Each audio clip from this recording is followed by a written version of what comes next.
Tu penses qu'un bon style, une belle plume suffit pour réussir la note de synthèse au concours de la fonction publique territoriale? Tu crois que c'est ta plume qui va te garantir une bonne note? Attention, car c'est une erreur qui peut te coûter très cher.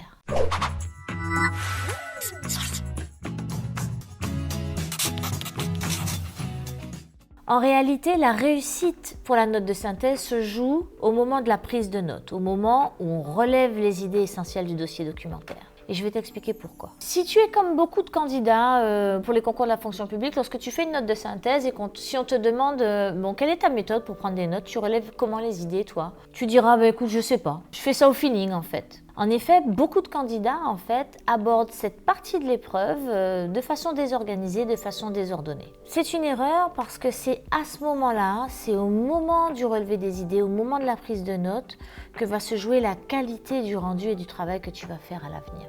Si on doit faire une analogie, en fait, c'est un peu comme l'histoire, tu sais, des 3 petits cochons. C'est comme si, en fait, tu voulais construire une maison rapidement, mais sans poser les fondations, les bases solides qui te permettront d'avoir une structure qui est rigide, une architecture qui tient la route et qui passe les épreuves. Dans les 3 petits cochons, en fait, il y en a un seul qui a pris son temps pour construire sa maison, mais qui a décidé de poser des fondations qui sont solides. Au moment, en fait, où tu passes ton épreuve, le moment, la partie où tu prends des notes, où tu relèves les idées essentielles du dossier documentaire, c'est la partie qui correspond aux fondations. C'est cette partie qui va faire la différence. Après, pour la partie rédaction, si tu as de bonnes fondations, si tu as des briques qui sont solides, que tu as posées dès le départ, en fait, ça va tout seul. Et tu construis en fait une maison qui ne s'effondrera pas au premier coup de vent.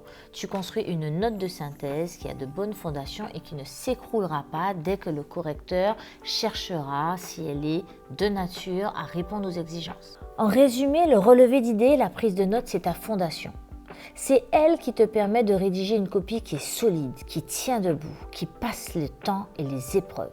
Donc si tu veux réussir une bonne note de synthèse le jour du concours ou un bon rapport avec proposition opérationnelle, arrête de t'inquiéter de ton style, de ta façon de rédiger. Concentre-toi d'abord sur la prise de notes, sur le relevé d'idées. Parce qu'à tous les coups, la prise de notes, le relevé d'idées vaut bien mieux qu'un beau style et qu'une belle écriture. Avec la méthode Coucou je bosse, tu vas apprendre à préparer, organiser et donc rédiger efficacement une excellente note de synthèse. Alors si tu veux découvrir cette méthode Coucou je bosse, clique sur les liens que tu trouveras en description en bas de cette vidéo. Ça va t'apprendre à transformer ta prise de notes et à réussir ton concours. À très bientôt pour d'autres secrets afin de mieux réussir la note de synthèse ou le rapport avec proposition opérationnelle pour les concours de la fonction publique territoriale.